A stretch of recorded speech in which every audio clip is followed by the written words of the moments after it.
know it's a 1960s scale, but I'm about 255. Now here's Dana. Obviously looks a lot bigger. I don't understand. I got metal bones. I'm Wolverine. Adamantium.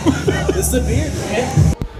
How's it going, guys? This is Dana Baker here from Halifax, Nova Scotia, Canada. I'm an amateur level bodybuilder, just fresh out of the junior class into the opens, and I just won my first show a week ago, and I came second overall the week before that at the provincial show. So looking forward to the next time I'm stepping on stage, hopefully better improvements. And I am 5'10 and a half, sometimes 5'11. It depends on who measures me. It literally depends on who's measuring me. And I typically weigh anywhere from 250 to 260 when I have more body fat. Ooh, yeah. No, just kidding. He's dead now. That's disrespectful. I know. It's too soon. All right. What's up? Mike Johnson here. IFBB Pro. I went pro in 2011 by winning Mr. Canada. Competed last year in 2 pro shows. Got the big DNP. So hopefully this year we can change that up a bit. Get in the placings. Yeah, did not place. So I'm 5'10", 255 right now. Last year on stage I was 230. So this year I'm hoping to be between 240, 245, if all goes according to plan.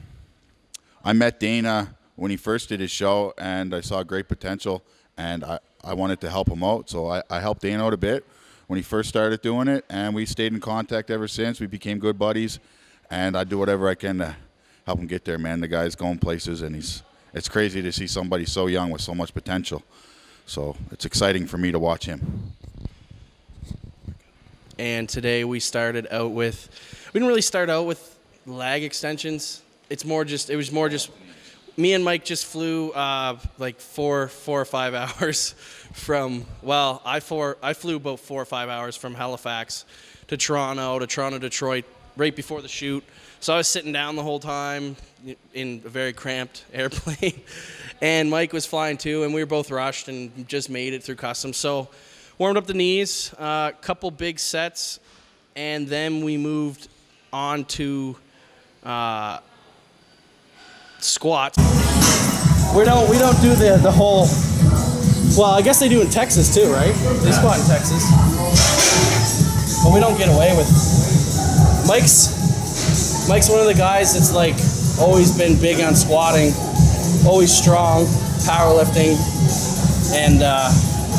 You know, you got Johnny Dow, big squatter. You got Antoine. Antoine's not such a big squatter, but he's got. But when he does squat, he can move some weight. It's just he doesn't really have any interest. No, he doesn't go heavy. Then you got me. I can squat. Greg. You got Greg. He can squat. Santana. He never squatted until I started training around him, and he got up to 6 plates. He was doing. I think he just did 5 plates with a shattered heel. 5 plates with a shattered heel. Oh, you got my couple guys around home in the 180s, 190s, squatting 5, 6 plates. We squat in Canada. You know, that's why you got Ben Pekulski. You got guys like Ben Pekulski. That doesn't say a lot. You know, my legs are big up here. You still got the hamstring, man. Yeah. Like in the air, like they're big up here, nothing here. Look at that. That's what I want. Sweet. All right, we're gonna do 5 plates.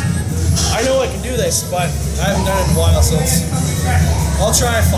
I'll go for 5. Aim for 5. See how I feel. We're not trying to break any records. I'm feeling good. It's for film. All right. Means I get to hug him. Come on, buddy. Nice and tight. Before you drop down, man, squeeze from the floor up. Okay. Let's go. Tight. Tight. Deep breath. Boom. Nice.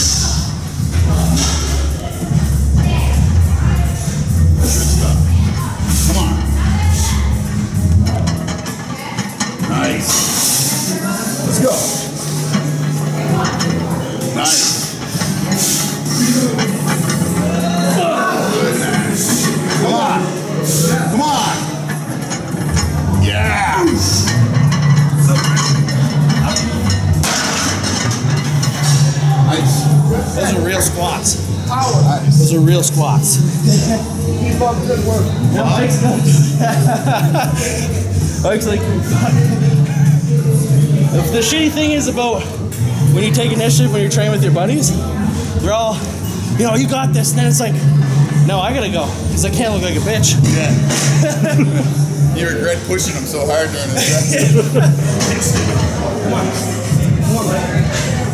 Come on. Up. Up. Good. You got me today, buddy. That's good. Hey, just to let everyone know, because I don't want to be an asshole, Mike just did 6.5 plates deadlifts yesterday, so that's impressive. That's more impressive. I haven't squatted in 3 weeks. He did legs on Monday. Yeah. So he did 6.5 plates deadlifts yesterday, and Mike usually does them raw. Yeah, I never use a belt. Yeah, he doesn't use belts. He usually doesn't use straps. So, like I said, we lift. We do we like our powerlifting lifts. Yeah, our main 3 lifts, powerlifting, and then everything else is bodybuilding. Yeah. And for me, my training, how I got into it, was the strength lifts. I love that, chasing that, beating your own PRs every day. And then I got into bodybuilding. Probably Mike the same thing. We're starting off with our first exercise, squats, barbell squats. I think a lot of the problems with bodybuilders and squatting is, first of all, it's a powerlifting movement. And with me and Mike, our whole emphasis on weightlifting, getting into it, we didn't start out as bodybuilders. We started out as weightlifters, as guys who wanted to get strong. And for me and him, movements like squats, that was our chase. You know, we wanted to go to the gym every week, every month. We wanted to get new PRs.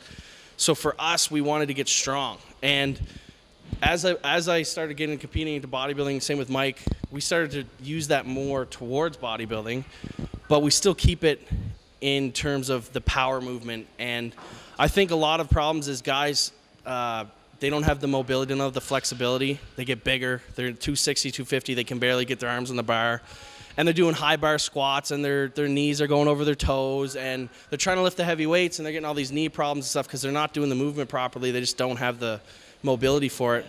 Their mechanics is completely off. Me and Mike, the thing is with me and Mike is we usually have set like days that we want to do and what exercise we want to do, but if we're going away to another gym and we see a machine we never get to try, it's like, you know, kid in a candy store. And we looked over, we were looking, oh, what's going on at the Powerhouse here? 90 degree vertical leg press. Boom, we're taking it. I rarely ever do it. It's always good to, for me, it's always good to throw some. It's not really an option in most gyms. You know, it's not really an option in most gyms. It's very few and far between. You never see it. So when you do see it, you take the opportunity and you use it. Yeah, and for me, it's always fun to try new machines out, especially if I've never tried them out. It doesn't hurt you to switch something up. And I think we started off, for me, it felt really heavy because I think my back was so pumped and I was just so sore. But after a couple sets, Mike is like, you know, this is light. We put on, I think, we got up to 4 plates. And we were wearing hot pants. I told Mike we had to wear hot pants, so I wouldn't wear them unless he wore them. So wearing hot pants in the gym. And I was kind of worried, though, you know, 90 degree leg press. It's kind of, you never know. But it turned out to be fine. And after the 90 degree leg press, we move on to hamstrings? Yeah, it was our second lag workout this week. It was our second lag workout of the week. So we, you know, instead of doing another quad exercise, we just moved on to hamstrings. My legs were pretty sore anyways from the first workout, and I think Dana's as well. So yeah, I did legs Tuesday. Mike did them Monday, and then of course Mike did deadlifts the day before. I mean, deadlifting is pretty much hamstrings, glutes, quads. It's basically reverse leg press. So we just moved on to hamstrings. We did standing lag curls. It was a different machine. It was different, but it was good because you were locked in. You didn't really have a chance to really get a lot of force into it. So it really made you focus on, you know, keeping your whole contraction completely stable the whole way up and down. And I think we just aimed for more like bit of pump. Yeah, feel the muscle, 12 reps or so, something like that. More volume. And I think we did 3 or 4 sets there. And then after that, we did lying leg curls, hamstring curls. And I like that movement too, because I find the whole emphasis on standing and being locked in or laying down, it forces you to really just move the weight with your hamstring. And I find, for me, I'm quad dominant. If you look at my leg structure from the side angle, I have way more quadricep than I do hamstring and glute. This is where you can tell Dana's a rookie. You're not supposed to give out your weaknesses. So for me, anything that's going to emphasize more on my hamstrings, it's a big benefit. It helps me focus more on them, because if my quads will take over, and even I think even my calves too in those kind of movements, because this the top of them. I have big calves too. Same with Mike. Mike has big calves. Yeah, you do. So we did hamstring curls, lying hamstring curls, and then we did some donkey calf raises, and that's another machine I don't typically use or see ever too, unless you want to do the whole ride on your buddy's back. But it doesn't sound too fun at a butt. I'm machine here because as soon as we walked in the gym, we got offered to do some dancing at a club for $75. So I'm glad there was a machine there instead of Dana hopping on my back. Yeah. Then we got interrupted by Ken, buddy of ours, came over and wanted to do some posing. So that was it. Hit it into the posing room and stripped down, and that's what you guys are seeing now. And yeah, that's pretty much our leg workout for that day. Okay, so what's next for both of you guys? Mike right now is just... I'll talk for Mike. Next up for me is I plan on doing the Chicago Pro. Subject to change, but that's my plan right now, and I think I'm definitely going to do the Tampa. There might be another show I might do in the year. I just got to see how the schedule plays out. These shows that I'm thinking about aren't confirmed yet, so likely Chicago and Tampa. That's what you'll see from me. I'd like to thank my sponsor, Nutribolics, and Head Rush. They usually help out with me around contest time, so I'd like to thank them as well. For me, honestly, I haven't. It's been a week after the show, and I had this coming up, and then another event coming up next weekend. And for me, I haven't really put any thought into making any decisions or anything. Right now, I would love to do nationals in September. Mentally and physically, I'd love to do it, but we'll have to see how money goes.